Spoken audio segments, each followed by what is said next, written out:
misaotra an'Andriamanitra tsika tafavelona eto amin'ity tolakandro ity. Ny Baiboly dia miteny hoe ny soratra rehetra izay nomeny ny tsindrimandrin'Andriamanitra dia mahasoa ho fampianarana, fanitsena izay diso, fitezana amin'ny fahamarinana, mba hatanteraka ny olon'Andriamanitra ho vonona amin'ny asa tsara rehetra. Andehantsika hanokatra ireto andininy vitsivitsy ireto ka hamaky azy amin'ny anaran'ny Tompo amin'ity hariva ity. Salamo fa 80 andininy 12. Salamo fa 70 andininy 2. Korintianina voalohany toko 10 andininy 12 sy ny andininy 13. Izao no vaky ny teny araka izay filaharana nanononana azy. Salamo fa 80 andininy 12. Ny tongotro ijoro eo amin'ny tany marina, ampiangonana no isaorako a Jehova. Salamo fa 70 andininy 2. Dia nampakatrako avy tao amin'ny lavaka mahatsiravina izy, ary tamin'ny fotaka mandrevo, nampitoetra amin'ny tongotro teo ambonin'ny vatolampy izy, ka nampijoro ahy. Salamo ireo novakitsika ireo, fa ivadika atao amin'ny Korintianina voalohany toko 10 tsika andininy 12 andininy 13. Koa izay manao azy fa efa mijoro tsara, eoka izy tandrina fandrao ho lavo. Tsy misy fakapanahy mahazo anareo afa-tsy zaka ny olombelona, nefa mahatoky Andriamanitra ka tsy hamela anareo alai-panahy mihoatra noho izay zaka anareo. Fa momba ny fakapanahy dia asiany lalana ahafahanareo koa mba azaka anareo izany. Aleluia. Davida tao amin'ny Salamo 80 ny andininy 12 dia niresaka ny aminy hoe ny tongony mijoro eo amin'ny tany marina. Mbola i Davida ihany no manambara. Salamo 70 andininy 2 izay vakitsika hoe Andriamanitra nampakatra azy avy eo amin'ny lavaka mahatsiravina, fotaka mandrevo, dia nampitoetra ny tongony teo ambony vatolampy, ary mbola io Andriamanitra io ihany koa no mampijoro azy. Aleluia. Tena ilaina tokoa ny fijoroana eo amin'ny fanompoana an'Andriamanitra. Raha misy ireo resahan'ny Baiboly hoe lavo, ny taraboka, ny anjera, dia taky ny fisiny zany sy ny olona izay zoiny zany, zavatra tsy mahomby zany, no isin'ny olona ihany koa izay mampisaotra an'Andriamanitra fa tafajoro ary mijoro eo amin'ny fanompoana an'Andriamanitra. Iresaka tsika ny amin'ny torolalana mba ananatsika fijoroana, tonga tsika rahalahy anabavy zanak'Andriamanitra zay tena mijoro amin'ny fanontona an'Andriamanitra.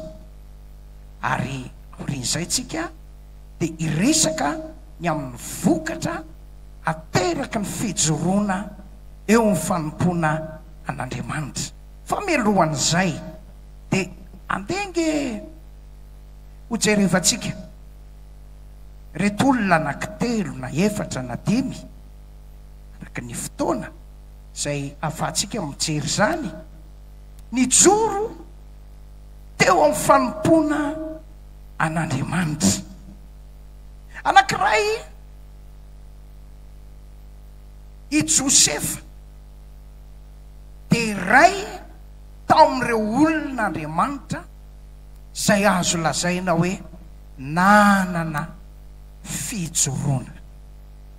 Ny boky ny Genesis 7:30, andininy 10, andininy 12, andininy 12 dia mampiseho ny zavatra nandalo teo amin'ny fiainan'ny Josefa: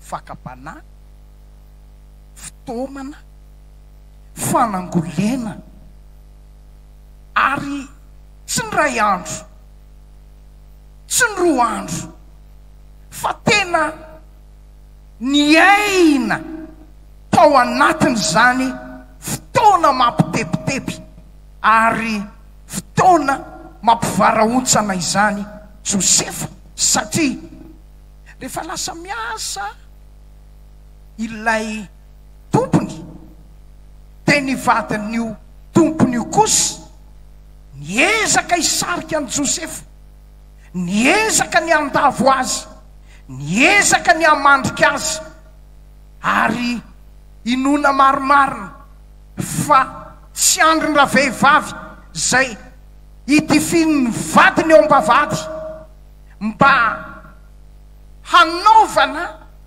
ny fanangolena ny Josefa. Zao anefa nafinaritra, natoy ny ahoana, natoy ny ahoana ny fiezana anangoly akafanahy andavo any Josefa.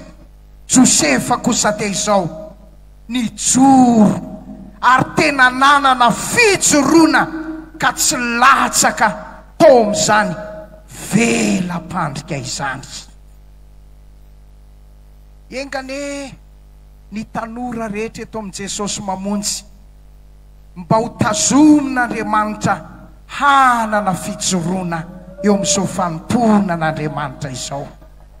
Engane ny lehilahy lehibe, vehivavy lehibe, ny ankizy, ny rehetrarehetra, natoy ny ahoana, natoy ny ahoana, asika ny fakapanahy, endriky ny velam-pandrika, ary indrindra fitomana sy fanangolena.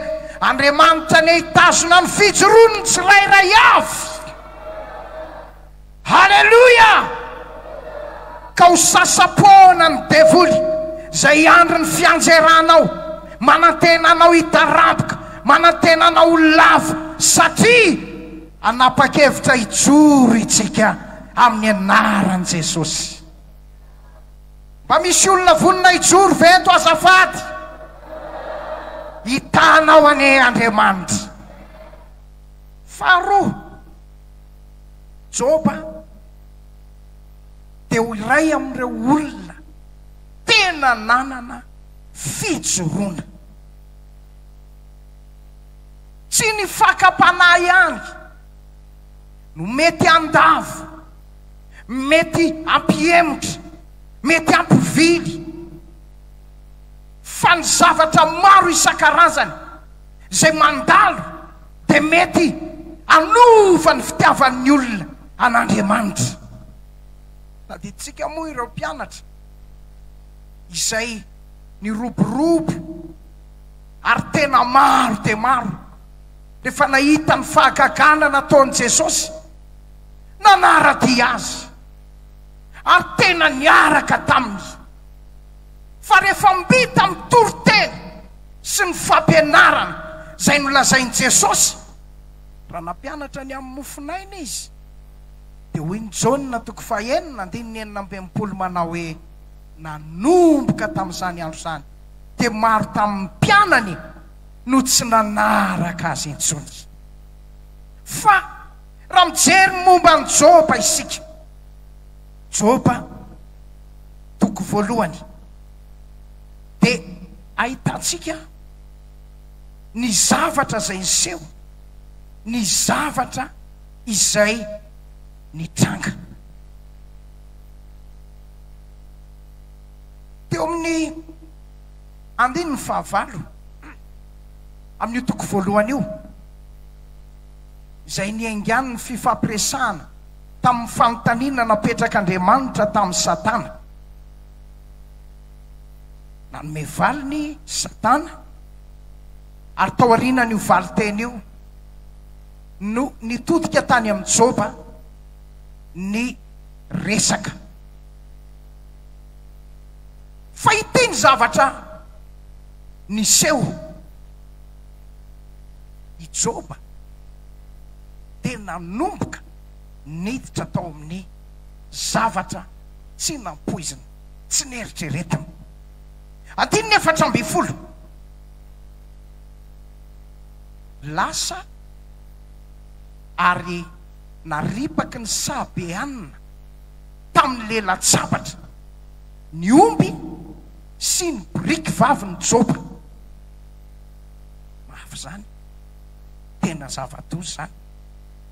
Ary dia inona no zavatra niseho? Ny mpiambina an'ireo andiam-biby fiompy ireo dia maty avokoa, tsisy ny raisina,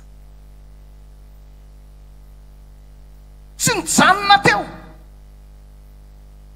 fa mbola tsy lasa akory, mbola tsy lasa lavitra akory ny olona mitondra an'ilay vaovao ratsy. Dia tonga indray vaovao ratsy manaraka faharoa, andininy 9, latsaka ny afin'Andriamanitra, nandoro ny ondry sy ny mpanompo izay nitandrina ny ondry na niandry ny ondry. Mbola tsy lasa lavitra akory izay nilaza, nampita, nampafantatra io loza faharoa io, dia tonga ny loza fahatelo. Tonga ny Kaldianina, nanao telo toko, nandrava, naka zay zakany, nandropa zay voaropany. Mbola tsy lasa lavitra akory niditra loza fahaefatra, zanaka 10 menada, izy 7 lahy miampy an'izy 3 vavy, tao amin'ny trano anankiray, maty ny ray andro, fotoana anankiray, loza izany. Fa izao ny lazain'ny Joba toko voalohany, andininy 2 tamin'izany rehetra zany dia tsy nanota Joba, tsy nanome tsiny an'Andriamanitra, tena nijoro izy.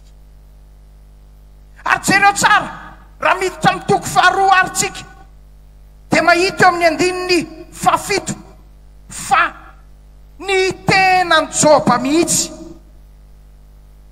no voakasika mivantana, satria voan'ny vai ratsy hatrany atapiny palady ka hatrany atapin-doha.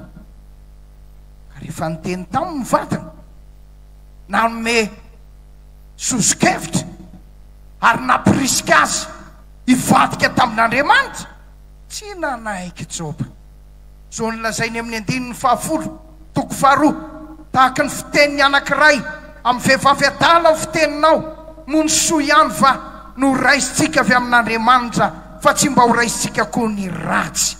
Tamin'izany rehetra izany dia tsy nanota tamin'ny molony Joba.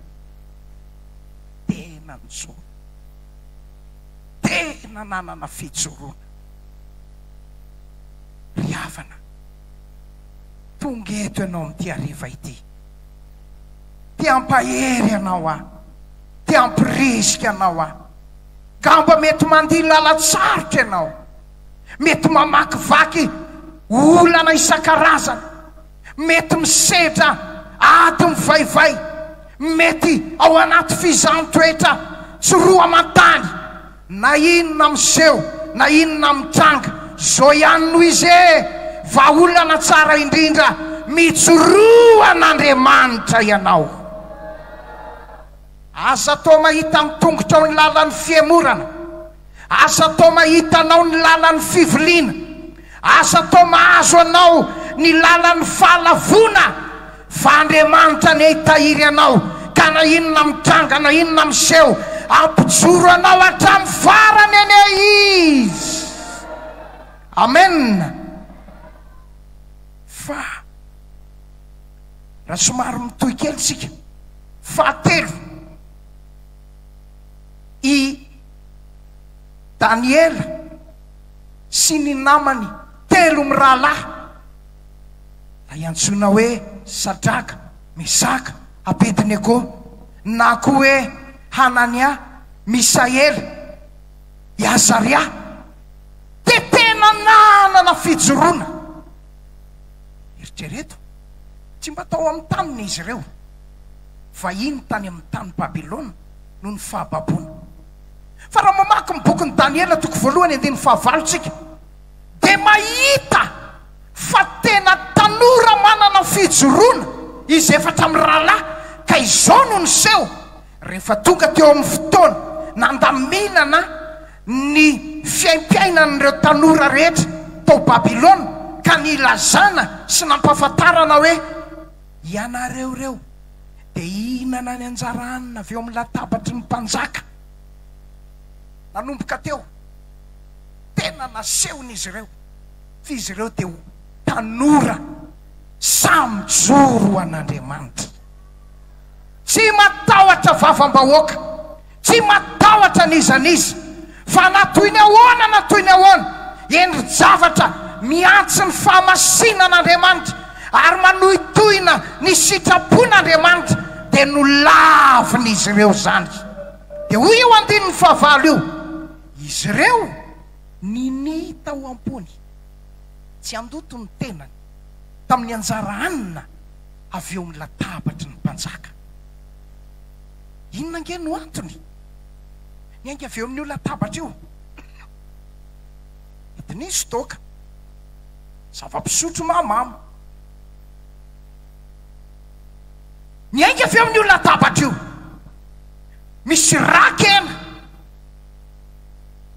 Natoy ny ahoana fomba nanodinana azy? Anatao anaty vy fotsy sardine, na anatao endrika mortadelle, na nolarona tamin'ny sakafo tao ambilany, rakena no anaran'io. Andao rahalahy, tsika tsy matikanina frera, ngamo izy ty hanina voahita. Esau no nivarotra ny fizokiny tamin'ny anina ndraimbava. Le mpaminany tanora zay nampiasain'Andriamanitra teo anolohan'ny altarany Jeroboam ka mitondra famantarana, jereo tsara fa nisan'ny facteur zay nahavo azy ny niverina ny sakafo tany amin'ny tranon'ilay mpaminany zay nandainga taminy.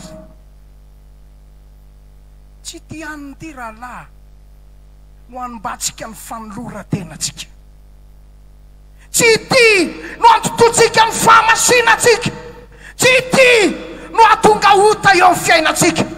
Andao tsika hiteny, andao tsika hijoro, lasa izy ireo nanatona ny tompony andraikitra, zao no izy tompoko, zay dia mangataka. Mba tsy hihinana ny sakafo avy eo amin'ny latabatry ny mpanjaka. Somary natahotra ary tena metraka fanontaniana sarobaliana lay tompony andraikitra, fa izy ireo dia namaly. Legioma menanay, rano mangatsika menanay, misy salady atao hoe avy any Ameritsy atosika, misy bononoka atao hoe avy amin'ny Manalalondo, getapotsy rehetra io, karoty avy any Antsirabe, ny ovy avy any Ambobary, ameo anay reny, soflerana Ambomalaza.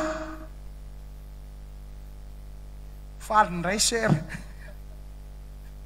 alleluia.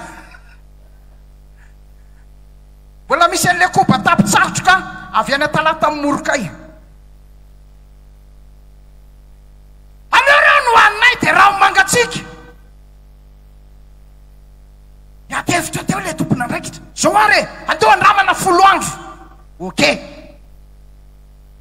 tena tsy mora ny mijoro an'Andriamanitra indraindray mety ho sarotra sy anahirana mety tena misy vitiny tsy maintsy aloha fa za te hampahery anao tsy mamono antoka mijoro an'Andriamanitra rahalahy ranabavy mijoro an'Andriamanitra ianao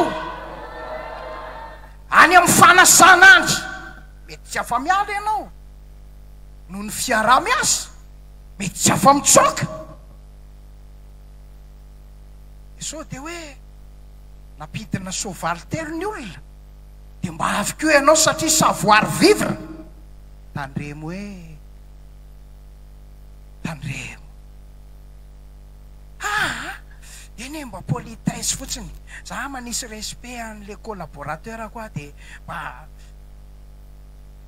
jerenao manodidina tsisy pakasary minao fa tsisy paparajia ty ka fa mipaparajia ny lanitra tsy azo tapenana ny masony tsy azo efenana tsy azo andosirana ndotsika hijoro an'Andriamanitra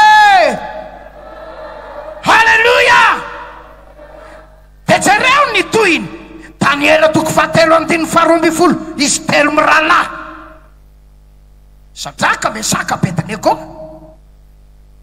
inona miseho le sary olona volamena lehibe teo amin'ny tany lemaka entor zay natsanga ny Nebokadnezara ivavahany foko-pirenena sy ny samihafa fiteny ka zao vita le izy tafatsangana io statue io vorina amin'izay ny ambany lanitra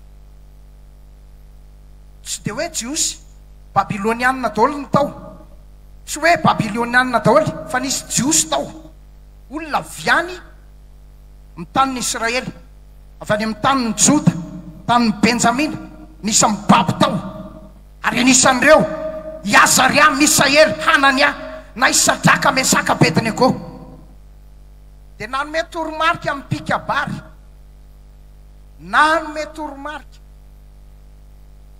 protokôla mipetrapetraka tsara zao no izy amin'ny fotoana ampanenona ny zava-maneno samihafa foko-pirenena samihafa fiteny na iza na viaiza dia miakohaka amin'ny sary olona volamena karazany zava-maneno tao ny sobaba ny lokanga ny harpa tao daholy fandimina ny eny tokoa reo de ny akohaka daholy ny tsisy saina rehetrarehetra le mpivavaka be tsara velatsy mpivavaka tsisy hery mpivavaka pokaty mpivavaka mpandiso fanantenana an'Andriamanitra mpivavaka tsy manana fijoroana ny akohaka fa hitany i Sadraka Mesaka Abednego samy aminay ny akohaka amin'io voasoratra hoe Jehovah Andriamanitra orery any izy notompoinao de izy ny ankofanao ny olona rehetra ny ohaka izy telo mirahalahy croisé les bras what happened fanontany teo reo fa misy inona reto tsisy sainy reto medaladala reto miverin-dalana jere miakohaka daholo tsika rahalahy tsy miakohaka amin'io amenina rahalahy ekena frera joro izy alleluja aloavy fidiny fijoroana rahalahy sy anabavy asa mena maso asa matahotra mena maso mena na inona ma intimidation na inona menasy asa matahotra tsy voazonge io resaka hoe gagazo inona rehefa zavatra tsy mifanaraka amin'ny sitrapon'Andriamanitra de tsy mifanaraka amin'ny sitrapoko rehefa tsy mety amin'Andriamanitra tsy mety amiko rehefa tsy tian'Andriamanitra tsy tiako halleluja ka na izy anaraka nisaniza anaiky ny akosa de zao tsy miala amin'ity tenin'Andriamanitra ity aho amen ary zay no iresahanay hoe raha mba manasanay any amin'ny fanasana fampakaram-bady aza sina zavatra tsy mifanaraka amin'ny tenin'Andriamanitra ary aza sina zavatra vahafa mba fana miara-mifaly eo amin'ny lanonana ary fanome voninahitra ary anome voninahitra an'Andriamanitra tsy any amin'ny mariazy ihany fa amin'ny zavatra rehetra mila mijoro an'Andriamanitra itsika. Amen. Amin'ny lafiny rehetra, amin'ny fotoana rehetra, amin'ny toerana rehetra asehoe olon'Andriamanitra ianao. Jereo Daniely toko fa 9:10 ny rarana ny fivavahana tena ny rarana zay raha fitinina ilay note royale navoaka ny Darius na mandrian'ireo mpanolotsainy azy ho fankalana ny Daniely. Tsy nanana eritreritry Darius, tsy takatry ny sainy, tsy voazonge io misy olona tompona andraikitra tsy pazan'ny olona hoditra akondro sotra ny tompontsika tsy ambininy eto amin'ny Jesosy mamonjy ane zany. Tadidinao ny hevitry Hosea Arkita sy Ahitofela tamin'ny andron'ny Davida. Tenay ny tontolo misy an'izany endri-javatra zany fa itsika hivavaka hijoro an'Andriamanitra isika. Mandeha tokoa le izy naomby ary tena tonga atao amin'ny zavatra nikendreny reo olona ratsy saina atao amin'ny fanjakany Darius. Vo izy soniny didy avoaka tamin'ny journal officiel tonga dia appliqué avy hatrany, appliqué avy hatrany. Izy no tratran'io dérapage io tonga dia infraction mahatsiravina be mihitsy satria ho atsipy ao amin'ny lavaky ny liony zay mandika an'izany. Tsy mirara iny Daniely, tsy nahoany misy Andriamanitra ao an-danitra ao ary zany Andriamanitra zany ny tompony teny farany. Amen. Zay tsy tokony hampatahotra anao hijoro asa mba miororo zany. Ahita faisana amin'ity marina, ahita raha amin'ity raha tenin'olona ny hijorotsika mampatahotra mampiaya tsy mampisy fiadanana so dia tsy mety ary mety vare so dia tsy mety. Fa raha tenin'Andriamanitra ny hijoronao aza matahotra ianao, aza mangovotra ianao, aza miororo ianao. Andriamanitra zay nijoronao tamin'ny teniny tsy amelanao afa-baraka, tsy amelanao menatra, amonjy ianao amin'ny fotoana tsarotra rehetra izy. Joro Daniely tonga hatrany amin'ny lavaky ny liona tena tonga tamin'le kajikajy nizotra tao amin'ny vinavina amin'ny fahavalo hoe nefa rany io androany any ekibon'ny liona. Zotra arak'izay tokoa tena ny zotra tonga tao amin'ny nofinofon'ireo fahavalo fa tany amin'ny fotoana farany no nitsanganan'Andriamanitra ka nanam-porofony fa izy ny tompony teny farany. Tsy ho aretinao io ny mandity ny farany aminao, tsy olanao io ny mandity ny farany aminao, fa ilay Andriamanitra zay hijoronao io no anapa-kevitra ny aminao frera. Noho izany aza matahotra joro an'Andriamanitra. Inona ny seho fatatsika ny toyny raha tsy hijery afa-tsy reo sika tena mila mijorotsika rahalahy sy anabavy. Misy fotoana tokoa raha indraytsika dia alay-panahy, raha indraytsika dia very hevitra. Inona reno ataoko hoe, inona reno ataoko hoe, reto ny toro lalana ananatsika fijoroana eo amin'ny fanompoana an'Andriamanitra. Be dia be no azo resahana, tokony ho resahana saingy reto anankidimy enina ireto ihany dia ho jerevantsika noho ny afoin'ny fotoana.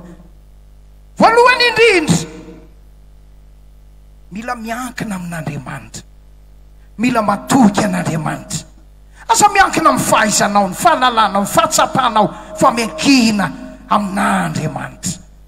Zao ny lazainy Davida ny Salamo 112 vakitsika teo amin'ny tapany faharoa hoe Andriamanitra mampijoro ny tongony eo ambony vatolampy ary Andriamanitra no nampijoro azy.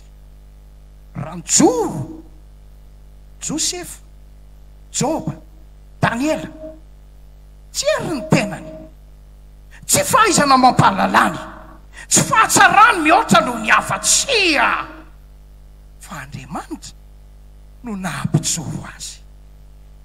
Miankina amin'ny Tompo ianao, aza mandeha irery ianao, ary fadio ny miankina amin'ny herin'ny fahalalana sy ny fisainana, fa miankina amin'Andriamanitra. Faharoa, ngatao fanahy masina ampijoro anao. Ezekela 2:2, Ezekela 2:4, reo andininy reo dia samy miresaka avokoa ny amin'ny fanahy izay nidina ny toetra tao amin'ny Ezekela, ary dia zao nahatonga azy hijoro izany. Hoy ny voasoratra, ny fanahy niditra tato anatiko raha miteny tamiko izy ka nampijoro ahy tamin'ny tongotro. Toy izay koa izay voaresaka eo amin'ny 2:4, niditra tao anatiko ny fanahy ka nampijoro ahy tamin'ny tongotro. Dia hijoro ve ianao? Tianao ve ho tafajoro? Angataony fanahy masina ampahery ianao.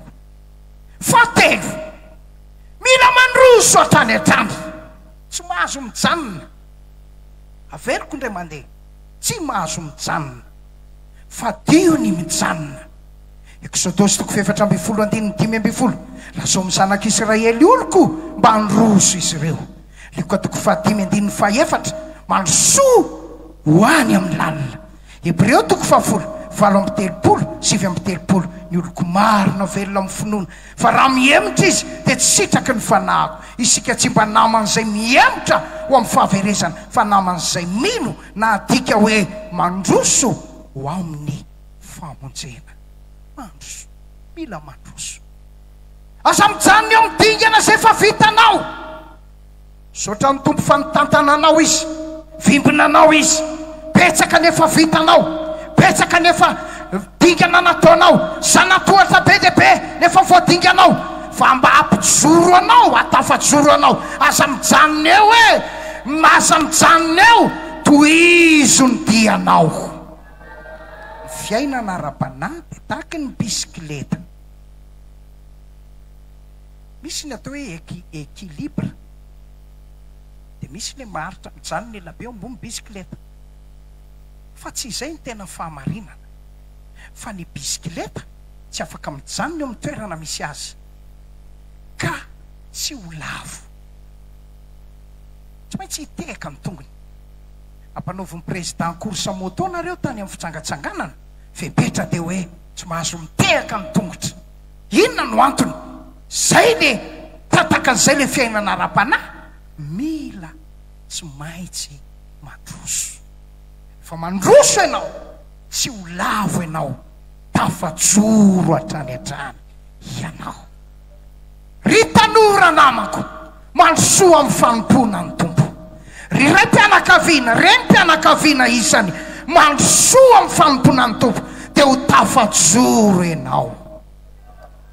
Zay ny anentanana antsika hitory-teny, zay ny ampirisihana antsika hijoro vavolombelona, zay ny ampirisihana antsika amin'ny ezaka rehetra eo amin'ny fanompona ny Tompo. Mila mandroso. Zay ny sorako an'Andriamanitra ary sorako anao ihany koa. Ny alady ariva efa teto ianao maraina, fa ity tonga ny ariva mbola tazana eto ianao. Taratry ny fandrosoana zany, tsy ho lavo any ianao fa ho tafajoro hatramin'ny farany.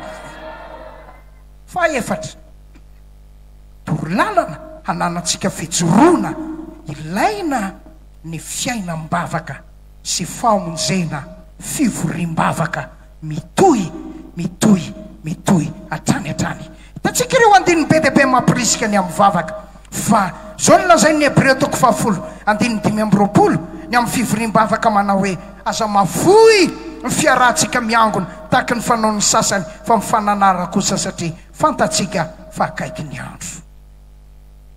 Mety misaritaka be ny fotoanantsika indraindray fa miezah foana anampy anao any Andriamanitra, andamina ny fotoana anao ane izy.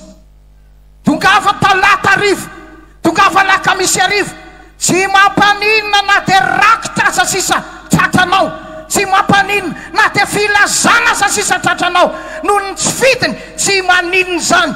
Asehoy amin'ny tompo fa tonga eto ianao, satria ny tavan'ny rahalahy maranitra ny tavan'ny rahalahy, tavan'ny rahavavy maranitra ny tavan'ny rahavavy. Amen. Fadiny farany, toro lalana ananana fijoroana, aza miala amin'ny tenin'Andriamanitra. Hoy ny Apokalipsy 1:7, sambatra izay mamaky sy ireo izay miaino ka manatanteraka izay voasoratra ao anatin'ity boky ity fa nitombotra ny andro. Mila akaiky ny tenin'Andriamanitra, akaiky ny Baiboly isika. Jaona 5:7 hoy Jesosy, dinionnareo ny soratra masina fa ataonareo fa avy eo aminao zona fiainana mandrakizay ary tsy hafa fa ireny no manambara. Hoy Paoly tamin'ny Timoty, mandrapiaviko manokana fotoana ho amin'ny famakian-teny. Tadidinao moa ny asan'ny apôstôly 7:12 raha nampita ny fiainam-piangonana anankiroa io andininy io, fiangonan'ny Tesalonika, fiangonan'ny Bery, na natombo tamin'ny fahatsapana, fandrosoana sy niezaka fitahiana fahasoavana hafanana ny fiangonan'ny Bery, satria nazoto nandinika ny tenin'Andriamanitra soratra masina isan'andro tamin'ny fakingana rehetra na izany tokoa ny voasoratra na tsy. Mamandrika i teknôlôjia ary ampiasain'ny devoly amin'ny olona tsy mitana. Ao no eritrerety ny hanovozana ny zavatra rehetra eny fanatra amin'ny fiainam-panazy zay ekina ny mandrakizay. Tokony navoaka ny faminaniana tato mikasika ny intelligence artificielle raha toka afaka anakinana ny mandrakizay. Fa ny lanitra sy ny tany ho levina, fititenin'Andriamanitra ity tsy ho levina. Asakinina amin'ny zavatra hafa, tsy asoloana ninina ity teny ity, masina madio. Ary ny bokin'ny Salamo 7:7 ho mandrakizay Jehovah no nanorenanao ny teninao any an-danitra. Aleo tsika tsy miala amin'ny tenin'Andriamanitra. Dinao tafajoro fikiro ny Baiboly, dinio ny Baiboly, vakio ny Baiboly, ianaro ny Baiboly. Minao fa mba maky Baiboly amin'izay ianao manomboka androany. Minao fa hiverina maky tenin'Andriamanitra ianao manomboka androany. Asa te atao haingona etazera. Ny sasany fitehirizam-bola, tsy valambalanato daholy iary mangamanga sy iary mavomavo, iary menamena.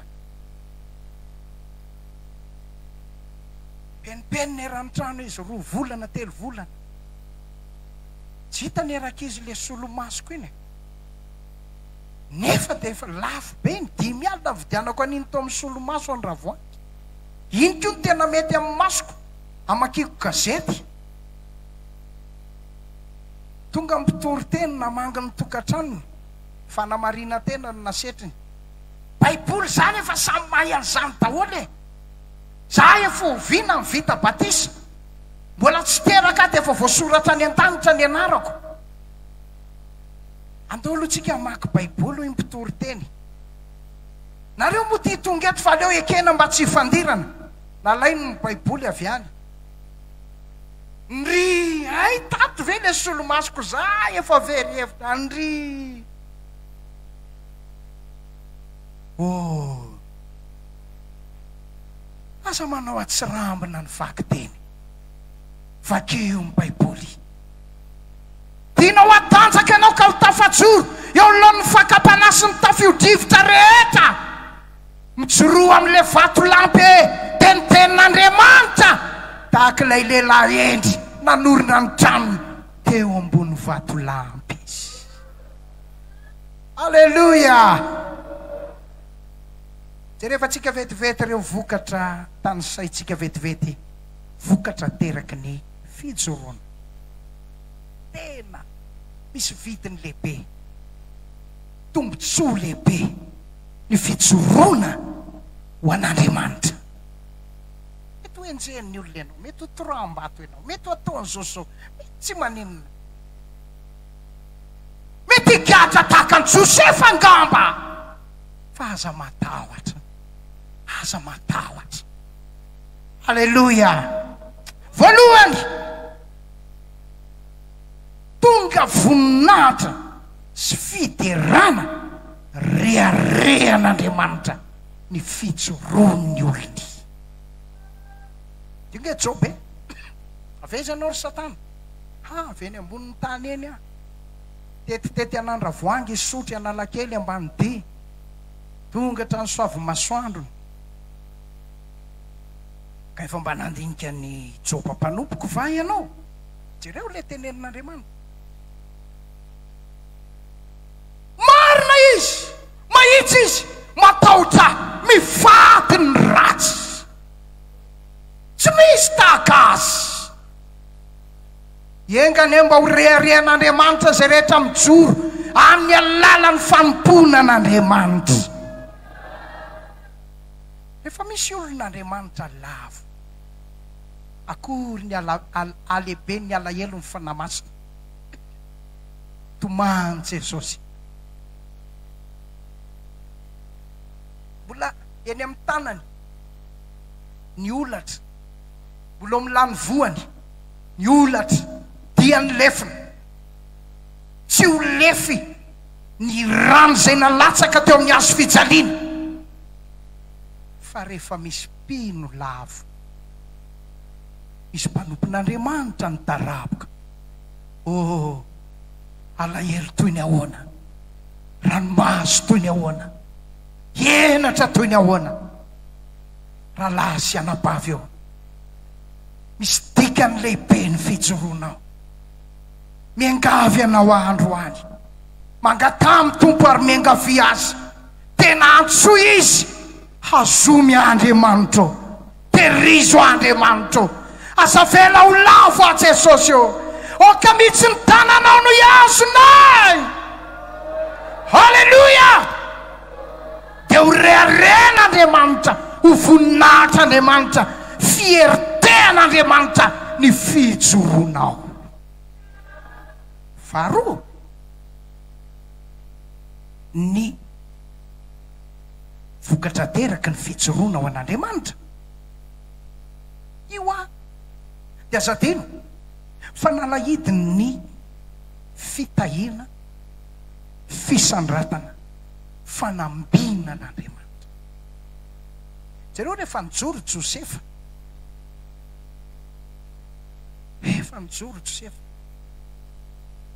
raha olona daladala nge mijery an'le izy dia tena saina araky ny fahadalany tokoa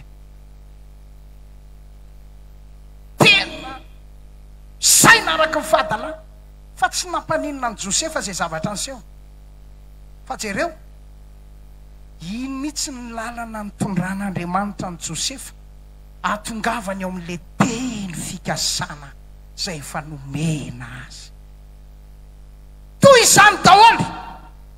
Jereo Daniel io ny lalana ny nanandratan'Andriamanitra azy. Ankehitriny miaotra ianao nijoro satria matahotra fanenjehana maty ny vafampahoaka marina tora-bato tsy tora-bato ndray mety azo any tsy ampafiriny oaie etsetretsetre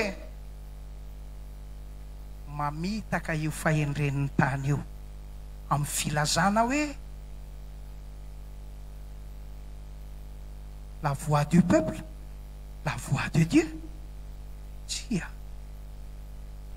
fotoana sasany mety ho marina fa amin'ny fotoana tokony hijoroana sy hitakina amin'ny fijoronao diso zany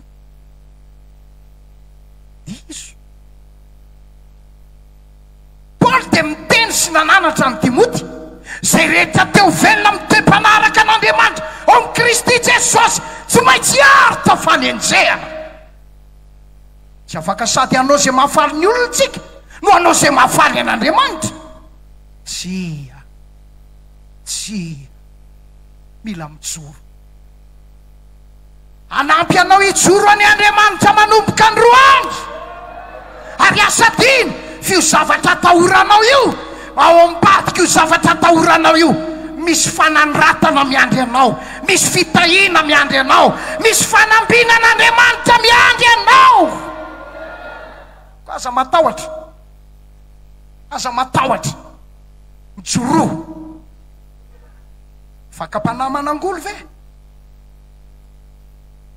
atao hoe ataotsika ty ianao nge siny ataira fotsiny e miliara nge ny ao ambadika ty e tandremo hoe mila mijoro tsika asa miditra amin'ny velam-paritra fikambanana miafina zay lina tady olona ndrindra fa kristianina tahaka anao zao amin'ny fomba rehetra sy amin'ny fotoana rehetra